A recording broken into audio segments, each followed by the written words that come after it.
మన కంప్యూటర్లో ముఖ్యమైన సమాచారం ఉంటే గనక దాన్ని వదిలిపెట్టేసి వేరే వాళ్ళకి అప్పచెప్పి వెళ్ళాలంటే ఎంత బాధగా ఉంటుందో ఆలోచించండి. వాళ్ళు పొరపాటున ఫైల్స్ డిలీట్ చేస్తారని చెప్పేసి లేదా సిస్టమ్లో ఎలాంటి మోడిఫికేషన్ చేస్తారని చెప్పేసి సహజంగా భయపడుతూ ఉంటారు. ముఖ్యంగా చిన్నపిల్లలు కంప్యూటర్ ఇవ్వాల్సి వస్తే కనుక ఇంపార్టెంట్ డాక్యుమెంట్స్ ని డిలీట్ చేస్తారని చెప్పేసి చాలా మంది వెనకంజ వేస్తూ ఉంటారు. వాస్తవానికి మన కంప్యూటర్లో ఉండే ముఖ్యమైన ఫైల్స్ ఫోల్డర్స్ అన్నిటిని వేరే వాళ్ళు డిలీట్ చేయకుండా మనం వాటిని లాక్ చేసి పెట్టుకోవచ్చు. అది ఎలాగన్నది ఇప్పుడు నేను ప్రాక్టికల్ గా చూపిస్తాను. సో దీనికి ప్రత్యేకంగా ఎలాంటి సాఫ్ట్వేర్ అవసరం లేదు. విండోస్ ఆపరేటింగ్ సిస్టమ్ లో ఉండే ఒక చిన్న పర్మిషన్స్ అనే ఫీచర్ ద్వారా మనం దీన్ని సాధించవచ్చు. ఇప్పుడు మీ కంప్యూటర్లో ఏ ఫోల్డర్ లేదా ఏ ఫైల్ అయితే గనక మీరు వేరే వాళ్ళు డిలీట్ చేయకుండా జాగ్రత్త పరుచుకోవాలనుకుంటున్నారో దాన్ని సెలెక్ట్ చేసుకోవాల్సి ఉంటుంది. సో అది ఏ డ్రైవ్ లో ఉన్నా పర్లేదు, సిడిఈఎఫ్ వంటి డిఫరెంట్ డ్రైవ్స్ లో ఉన్నా పర్లేదు. సో ముందు ఫోల్డర్ ఐడెంటిఫై చేసిన వెంటనే ఇప్పుడు ఫర్ ఎగ్జాంపుల్ నేను డెస్క్టాప్ మీద ఉన్న శ్రీధర్ నల్లమోతు అనే ఫోల్డర్ ని ఎవరో డిలీట్ చేయడానికి వీలు లేకుండా రిస్ట్రిక్ట్ చేయాలనుకుంటున్నాను. దానికోసం ఆ ఫోల్డర్ మీద రైట్ క్లిక్ చేసి ప్రాపర్టీస్ అనేది కొట్టి ఇప్పుడు సెక్యూరిటీ అని చెప్పేసి ఒక సెక్షన్ వచ్చింది చూడండి. సెక్యూరిటీ అనే సెక్షన్ లోకి వెళ్తే గనక అందులో అడ్వాన్స్డ్ అని చెప్పేసి మన ఆప్షన్ ఉంది. ఆప్షన్ క్లిక్ చేయండి. క్లిక్ చేసిన తర్వాత ఇక్కడ మనకి ఈ స్క్రీన్ లో చేంజ్ పర్మిషన్స్ అనే ఒక ఆప్షన్ ఉంది. దాన్ని క్లిక్ చేయాలి. సో చేంజ్ పర్మిషన్స్ క్లిక్ చేసిన తర్వాత మనం ఏ యూజర్ గ్రూప్ కి ఈ ఫోల్డర్ యాక్సెస్ విషయమే పర్మిషన్స్ ని రిస్ట్రిక్ట్ చేయాలనుకుంటున్నామో ఆ యూజర్ గ్రూప్ ని సెలెక్ట్ చేసుకోవాలి. ఇప్పుడు నేను ఫర్ ఎగ్జాంపుల్ నేను సింగిల్ యూజర్ కొన్న వాళ్ళు తప్పనిసరిగా అడ్మినిస్ట్రేటర్ గానే ఉంటారు. కాబట్టి మీరు ఒక్కళ్ళే కంప్యూటర్ వాడుతూ ఉంటే కనుక డెఫినెట్ గా మీ కంప్యూటర్ లో 2-3 యూజర్ అకౌంట్స్ లేకపోతే కనుక బై డిఫాల్ట్ మీరు అడ్మినిస్ట్రేటర్ హోదాలో ఉంటారు. కాబట్టి ఇక్కడ ఏలో అడ్మినిస్ట్రేటర్స్ అని మీ యూజర్ పేరు కూడా బ్రాకెట్ లో ఉంటుంది. ఇక్కడ శ్రీధర్ సిఆర్ అని నా యూజర్ పేరు ఉంది. దాన్ని డబుల్ క్లిక్ చేయండి.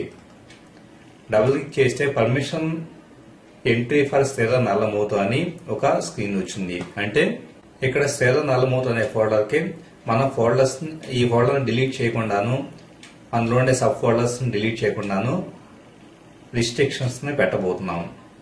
సో దానికోసం ఇక్కడ చూడండి పర్మిషన్స్ అనే స్క్రీన్ లో డిలీట్ అనే దాని దగ్గర డినే ఎదురుగా డిలీట్ అనే దాని దగ్గర delete sub folders and files అనే దాని దగ్గర టిక్ పెట్టాల్సి ఉంటుంది. టిక్ పెట్టి ఓకే అప్లై అని కొడితే ఇక్కడ మనకి ఒక చిన్న వార్నింగ్ మెసేజ్ వచ్చింది. సింపుల్ గా ఎస్ కొట్టేసేయండి. ఓకే ఓకే ఓకే కొట్టేస్తే ఇక మీద ఈ ఫోల్డర్ ని మన కంప్యూటర్ మీద కూర్చొని ఎవరు డిలీట్ చేయలేరు. చివరికి మనం కూడా డిలీట్ చేయడానికి పాసిబుల్ కాదు. ఇప్పుడు ఫర్ ఎగ్జాంపుల్ ఈ ఫోల్డర్ లో శ్రీధర్ అనే ఒక ఫైల్ ఉంది. సో ఆ ఫైల్ ని డిలీట్ చేయడానికి ట్రై చేస్తే కనుక చూడండి you need permission to perform this action అని చెప్పేసి you require permission from Sridhar CR please అని చెప్పేసి మెసేజ్ వస్తుంది. ట్రై అగైన్ అని చెప్పేసి ఎన్నిసార్లు కొట్టినా కానీ మనకు ఆ ఫైల్ అనేది డిలీట్ అవ్వదు. అలాగే మీకు ఫోల్డర్ ని డిలీట్ చేయడానికి ట్రై చేసినా కూడా మనకి అదే మెసేజ్ వస్తుంది. You require permission from Sridhar CR అని చెప్పేసి. సో మళ్ళా మనం ఆ ఫోల్డర్ పర్మిషన్స్ లోకి వెళ్లి ఆ డినే ఆప్షన్ ని తీసేసేంత వరకు ఇది ఎట్లానే ఎవరో డిలీట్ చేయని విధంగా ఉంటుంది. ఫర్ ఎగ్జాంపుల్ మళ్ళా ఫర్దర్ గా మీరు డిలీట్ చేయాలనుకుంటే ఆ ఫోల్డర్ మీద రైట్ క్లిక్ చేసి properties, security, advanced, change permissions click చేసి ఇక్కడ డినే అనేది ఒక ఇంతకుముందు మనం క్రియేట్ చేసిన ఉంది కదా దాన్ని సెలెక్ట్ చేసుకుని సింపుల్ గా రిమూవ్ కొట్టేస్తే ఓకే కొట్టేస్తే కనుక సరిపోతుంది. ఇప్పుడు చూడండి దాన్ని డిలీట్ చేయడానికి ట్రై చేస్తే బ్రహ్మాండంగా డిలీట్ అయిపోయింది. సో ఇలాగ మన కంప్యూటర్ లో ఉన్న ఫైల్స్ ని ఫోల్డర్స్ ని వేరే వాళ్ళు యాక్సెస్ చేయకుండా డిలీట్ చేయకుండాను మనం పర్మిషన్స్ ద్వారా సెట్ చేసుకోవచ్చు. అంతే తప్ప మన కంప్యూటర్ లో డేటా పోతుందని చెప్పేసి భయపడేసి చిన్నపిల్లలకి కంప్యూటర్ వాడుకోవడానికి వాళ్ళ ప్రాక్టీస్ కావచ్చు ఏ పర్పస్ కైనా కానీ ఇవ్వకుండా ఉండటం అన్నది సరైన పద్ధతి కాదు. Thank you for watching this video.